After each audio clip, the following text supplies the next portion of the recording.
Hello everyone, welcome to my YouTube channel. मैं हूं आकांक्षा और आज हम करेंगे क्लास 10th का चैप्टर नंबर 2।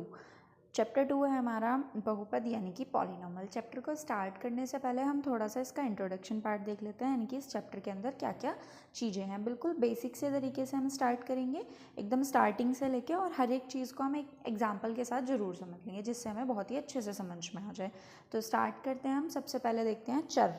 चर यानी कि चरपद क्या होते हैं? चर यानी कि वेरिएबल। चर इंग्लिश में इसको बोलते हैं वेरिएबल। तो वेरिएबल हमारे क्या होते हैं? जैसे हमारा अल्फ़ाबेट्स जो होते हैं ABCD, यानी कि ये जो कहाँ तक XYZ तक, ठीक है। उसके बाद हमारा ये तो हो गए हमारे चर। चर यानी कि वेरिएबल। एक होते हैं हमारे अचर। अचर यानी कि कांस्टेंट। कांस्टेंट हमारे होते हैं 1 2 3, जहाँ तक भी हमारे नंबर्स होते हैं ये होता है हमारे कांस्टेंट। चर और अचर यानी कि वेरिएबल और कांस्टेंट। तो हमारे जो चर हैं यानी कि वेरिएबल है, वेरिएबल की पावर हमेशा क्या होती है? हमारी 1 होती है। और अगर हम कांस्टेंट की पावर देखें तो हमारे कांस्टेंट, जैसे मैंने लिया है यहाँ पर 2 की पावर हमेशा कितनी मानी जाएगी? 0। तो हमेशा हमें याद रखना है कि हमारे वेरिएबल की पावर क्या होगी? 1 होगी, और जहाँ भी हमारा कांस्टेंट होगा वहाँ पर उसकी पावर हम क्या लेंगे? 0 लेंगे, ठीक है। अब मैं देखती हूँ कि मुझे एक टर्म बनानी है, तो टर्म हम कैसे बनाते हैं, यानी कि पद हम कैसे बनाते हैं? एक चर लेंगे और एक अचर पद, यानी कि एक वेरिएबल और एक कांस्टेंट, दोनों को उठाएंगे। मैंने उठा लिया है जैसे 2, और उसके साथ मैं ले लेती हूँ A। यहाँ पर ABC कुछ भी ले सकते हैं, ऐसा नहीं है कि मुझे A ही उठाना है। मैं चलो X उठा लेती हूँ, X ले लेते हैं, 2 और X। तो ये बन गई मेरी क्या? एक टर्म यानी कि पद। और अगर मैं इसकी टर्म की पावर पूछूं तो इसकी पावर कितनी हो जाएगी? 1, और इसकी पावर हमारी 0 है। तो सबसे हाईएस्ट पावर यहाँ देखते हैं, तो 1 है इसकी हाईएस्ट पावर, यानी कि इसकी पावर भी कितनी होगी? 1 होगी, ठीक है। अगर मैं, ये तो मैंने एक टर्म बनाई, अगर मैं एक साथ बहुत सारी टर्म लिख दूँ, 2 या 3 टर्म लिख दूँ, तो ये हमारी एक साथ जो एक से ज़्यादा टर्म हमारी हों, ये हमारा कहलाता है बहुपद यानी कि पॉलिनॉमियल। पॉलिनॉमियल में क्या होता है? पॉलिनॉमियल यानी कि एक से, अगर हमारे पद एक से अधिक पदों को मिलाकर जो हमारा बनता है वो होता है हमारा बहुपद, ठीक है। अब बहुपद को देखते हैं, बहुपद कितने टाइप का होता है, यानी कि पॉलिनॉमियल हमारा कितने टाइप का होता है। ये हमारा होता है 3 टाइप का। सबसे पहला होता है हमारा एक पदी यानी कि मोनोमियल, ठीक है। एक पदी मतलब जिसमें एक ही पद हो, जैसे मैंने यहाँ पे लिखा है 2x, तो इसमें एक ही टर्म है, एक ही पद है, तो ये हुआ हमारा मोनोमियल। सेकंड होता है हमारा द्विपदी, और थर्ड होता है हमारा त्रिपदी। द्विपदी जिसमें हमारी एक से ज़्यादा यानी कि 2 पद हों, काउंट करेंगे इनको हम 1 और ये हो गई 2, तो ये 1 और ये 2, तो हमारी कितनी टर्म हुई? 2 टर्म हुई। त्रिपदी में 2x² प्लस के मैंने ले लिया 2x प्लस के 3, तो यहाँ कितनी टर्म हुई? 1 2 और ये हुई 3, तो ये काउंट करेंगे हम 1 2 3, यानी कि त्रिपदी यानी कि ट्राइनोमियल, ठीक है। हमारे बहुपद के कितने टाइप होते हैं? 1 2 3 टाइप होते हैं, एक पदी, द्विपदी और त्रिपदी, मोनोमियल, बायनोमियल और ट्राइनोमियल। एक पदी में हमारी एक ही टर्म होगी, द्विपदी में हमारी 2 टर्म होंगी, और त्रिपदी में हमारी 3 टर्म होंगी। अब देखते हैं, मैंने जैसे कोई भी एक बहुपद उठाया है, कोई भी एक ले लिया मैंने एग्जाम्पल, जैसे मैंने यहाँ लिया है ये। तो अगर हमसे कोई पूछे कि यहाँ पर जो ये x² है, x² का गुणांक बताइए, यानी कि x² का क्या बताइए? कोफिशिएंट बताइए, ठीक है। गुणांक को क्या बोलते हैं? कोफिशिएंट। कोफिशिएंट बताइए। अगर मैं यहाँ पे x² का कोफिशिएंट पूछूं तो x² के साथ जो भी मल्टीप्लाई में हो वो हमारा होगा x² का गुणांक, ठीक है। तो यहाँ पर x² के साथ मल्टीप्लाई में क्या है?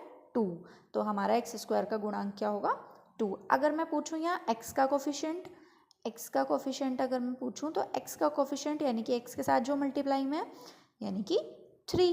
अब अगर मैं यहाँ पूछूं 3² x की पावर 3 का कोफिशिएंट, तो x की पावर 3, यहाँ x की पावर 3 है, यहाँ तो x की पावर 3 है ही नहीं, तो x की पावर 3 का कोफिशिएंट क्या होगा? 0। जो पावर है ही नहीं तो उसका कोफिशिएंट भी नहीं होगा, तो यानी कि x की पावर 3 का कोफिशिएंट क्या लेंगे हम? यहाँ पर 0 लेंगे, ठीक है। अब इसके बाद देखते हैं हम कि बहुपद की घात, जैसे हम पावर देखते हैं तो बहुपद की घात किस किस टाइप की होती हैं, कितने टाइप की होती हैं, ये होती हैं हमारी 3 टाइप की। सबसे पहले होती हैं, अगर मैं लूँ, ये होती है हमारी सबसे पहले रेखिक, यानी कि जिसमें एक ही टर्म हो, रेखिक। ये होता है दूसरा द्विघाती, और तीसरा होगा मेरा त्रिघाती।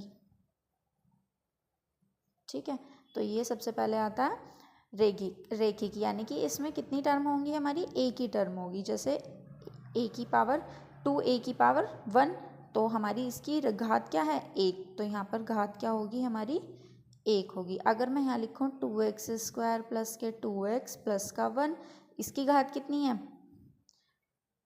इसकी घात है हमारी 2। घात कैसे देखते हैं, पावर्स को हम कैसे देखेंगे, जैसे यहाँ पर मैंने देखा यहाँ x की पावर 1 भी तो है, लेकिन सबसे हाईएस्ट पावर यहाँ क्या है, 2। सबसे बड़ी पावर यहाँ क्या है, 2, तो हम उसी को हम पावर मानेंगे जो हमारी सबसे ज़्यादा होगी। ठीक है, तो यहाँ हमारी सबसे ज़्यादा है 2, तो मैंने यहाँ लिखा है घात क्या है इसकी, 2। अब मैं देखूँ जैसे 2x की पावर 3 प्लस के 2x की पावर 2 प्लस के 3x प्लस का 1। अब यहाँ सबसे ज़्यादा हाईएस्ट पावर हमारी कौन सी है, सबसे हाईएस्ट पावर कौन सी है, 3, तो यहाँ घात होगी हमारी 3, तो ये होगा हमारा त्रिघाती। ठीक है, इससे नेक्स्ट है हमारा शून्यांक, यानी कि ज़ीरोज़। मैंने कोई भी एक इक्वेशन उठाई है, जैसे 2x की पावर 1 प्लस का 2, तो यहाँ पर अगर हमसे कोई पूछे कि इसके ज़ीरोज़ यानी कि इसके शून्यांक कितने होंगे, तो हमें यहाँ पर इसकी पावर चेक करनी है। पावर इसकी कितनी है, 1, तो इसके शून्यांक भी कितने होंगे, 1। अगर मैं लिख दूँ यहाँ 3x की पावर 2 प्लस के 2x प्लस के 3, यहाँ पर इसकी पावर कितनी है, हाईएस्ट पावर देखनी है, हाईएस्ट पावर कितनी है, 2, तो इसके ज़ीरोज़ भी कितने होंगे, 2। अगर यहाँ पर इक्वेशन आ गई ऐसे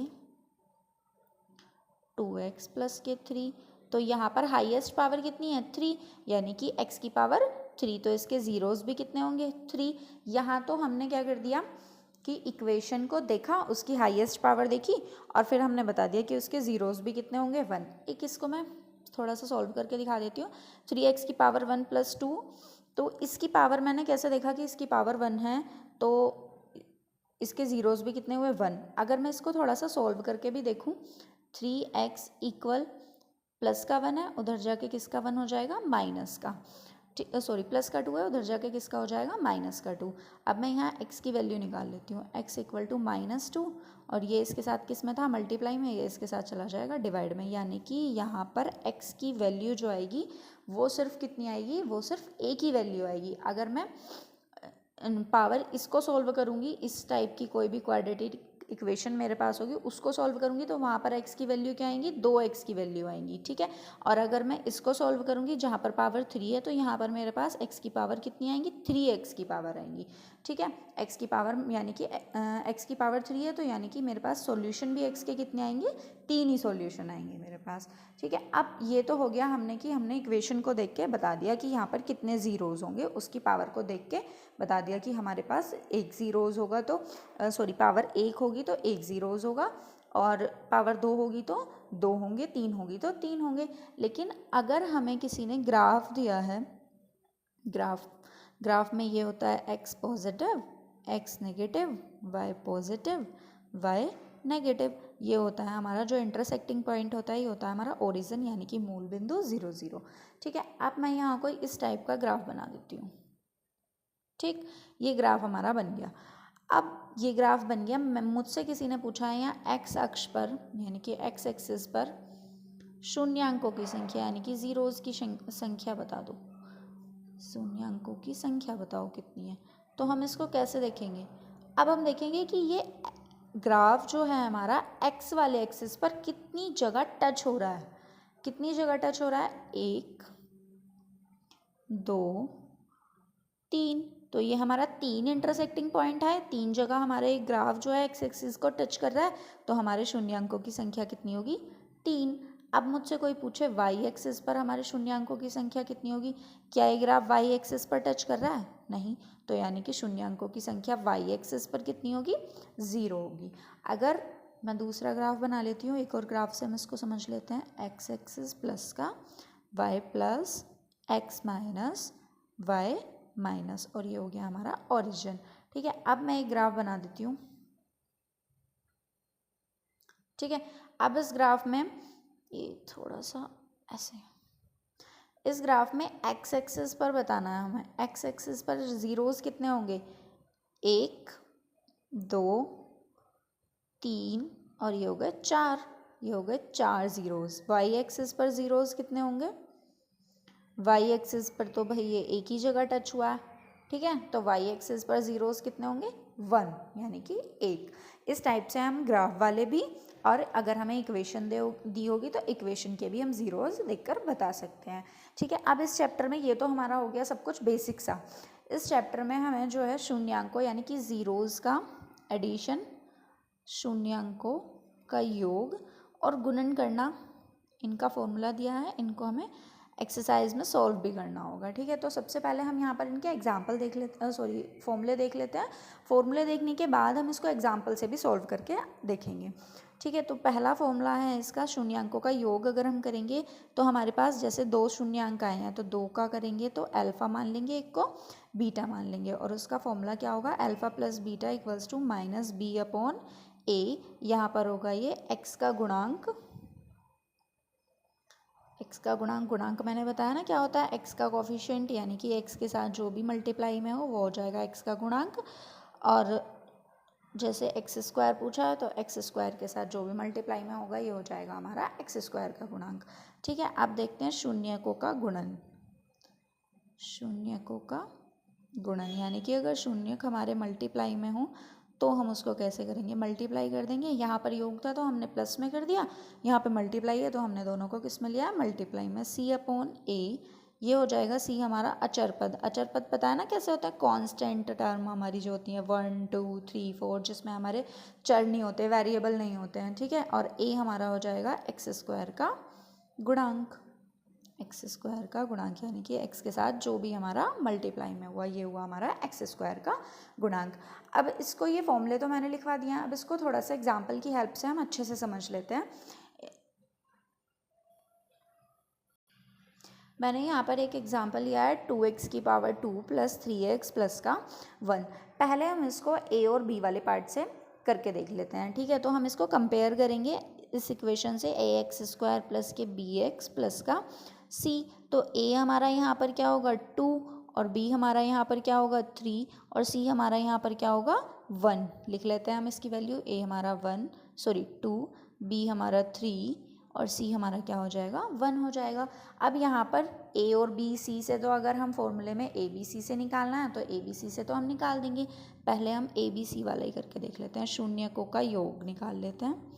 शून्यकों का योग, शून्यकों का योग यानी कि alpha plus beta equal minus B upon A, यानी कि x का गुणांक, और ये हो गया हमारा एक्स स्क्वायर का गुणांक, ठीक है। तो हम गुणांक की हेल्प से भी कर सकते हैं और माइनस बी अपॉन से भी कर सकते हैं। माइनस बी कितना मेरा 3, ए कितना मेरा 2, तो ये हो जाएगा मेरा आंसर -3/2। अगर मुझे शून्यकों का गुणन निकालना है, शून्यकों का गुणन, तो ये हो जाएगा मेरा alpha beta equals to C upon A, यानी कि अचर पद, कांस्टेंट टर्म जो होगी हमारी 1 2 3 इस टाइप से, और ये हो जाएगा एक्स स्क्वायर का गुणांक।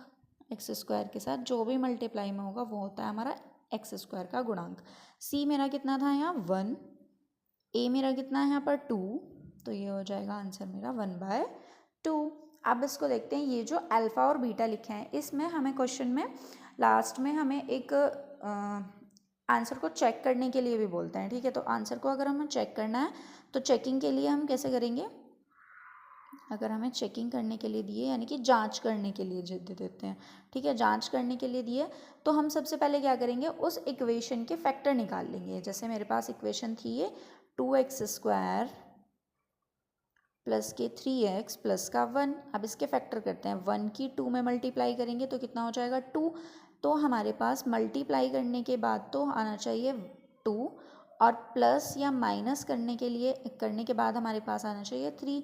तो हम टेबल पढ़ के देखते हैं, 2 की 1 में मल्टीप्लाई करूँगी 2 1 टाइम 2, और 2 को प्लस करूँगी 1 में तो कितना आ जाएगा 3 आ जाएगा, ठीक है। तो अब हम इसके फैक्टर कर देते हैं, 2x स्क्वायर प्लस के 2x प्लस का एक्स प्लस का 1, इसमें से हम कॉमन लेंगे, इसमें से कॉमन लेंगे, यहाँ से हमारा 2, दोनों में 2 है, 2 कॉमन लिया, दोनों में x है, एक मैंने x बाहर कॉमन लिया है, यहाँ से 2 बाहर आया, एक x बाहर आया, अंदर बचा एक ही x, यहाँ से 2 और x दोनों बाहर आए तो यहाँ बचेगा 1, प्लस यहाँ से मैं 1 कॉमन ले सकती हूँ, x plus 1, x plus 1, x plus 1 दोनों में कॉमन हुआ x प्लस 1, और यहाँ हो जाएगा मेरा 2x प्लस 1।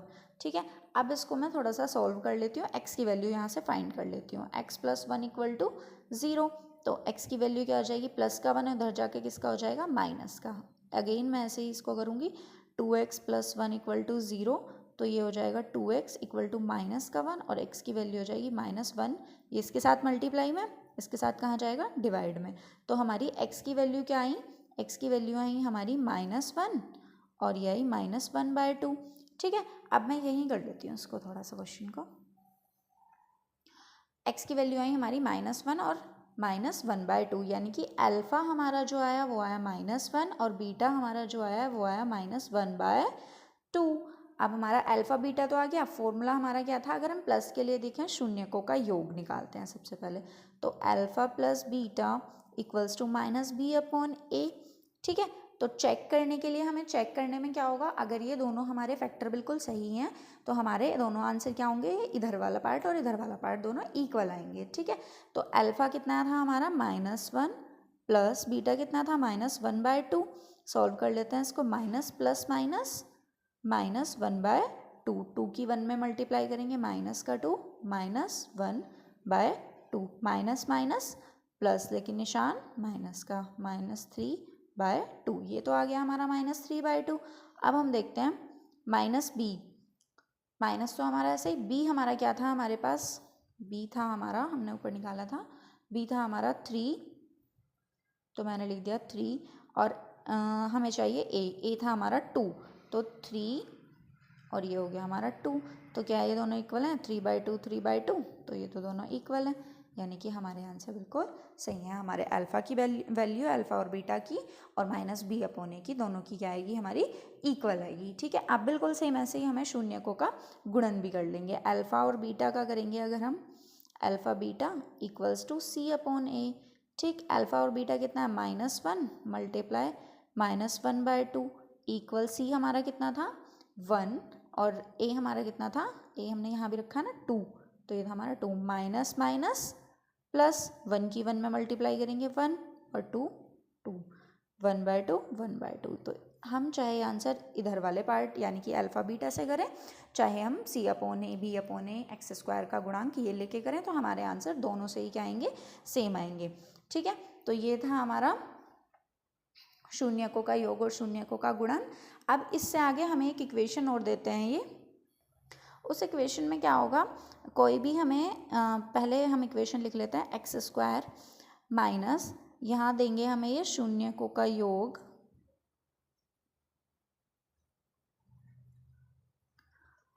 और x प्लस शून्यकों का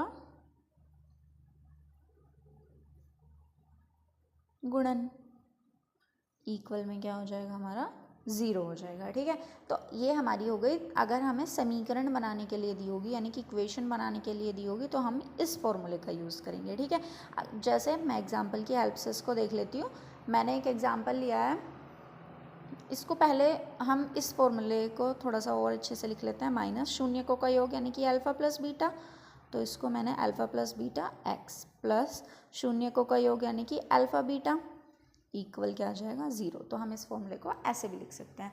अब इसको हम एग्जाम्पल की हेल्प से करके देखते हैं। एग्जाम्पल है हमारा, शून्यकों का योग हमें दिया है 7 और शून्यकों का गुणन हमें दिया है 10, तो हमें द्विघात समीकरण बनानी है, तो इससे हम इक्वेशन कैसे बनाएंगे, हम फॉर्मूला लिखेंगे x² माइनस शून्यकों का योग और ब्रैकेट बंद करेंगे तो क्या है, x प्लस शून्यकों का गुणन। अब शून्यकों का गुणन क्या है हमारा, दोनों हमें दिए हुए हैं, सिर्फ हमें क्या बनानी है, इक्वेशन बनानी है, इक्वल में क्या है 0, तो मैं यहाँ लिखूँगी x² माइनस शून्यकों का योग मुझे क्या दिया है 7 लिख दूँगी, और x प्लस शून्यकों का गुणन मुझे क्या दिया है 10 इक्वल में 0, तो इसको इक्वेशन को मैं कैसे लिख दूँगी, x² माइनस के 7x प्लस का 10 इक्वल में क्या आ जाएगा 0। तो ये आ गई हमारी इक्वेशन। अब ऐसे ही हम इसको कंप्लीट कर लेंगे। आगे हमारी एक्सरसाइज है एक्सरसाइज 2.1, उसको हम करेंगे नेक्स्ट वाली वीडियो में। इस वीडियो में कोई भी अगर आपको क्वेरी हो, किसी को भी कोई क्वेश्चन करना हो तो प्लीज़ मुझे कमेंट सेक्शन में ज़रूर बताएं। Thank you for watching.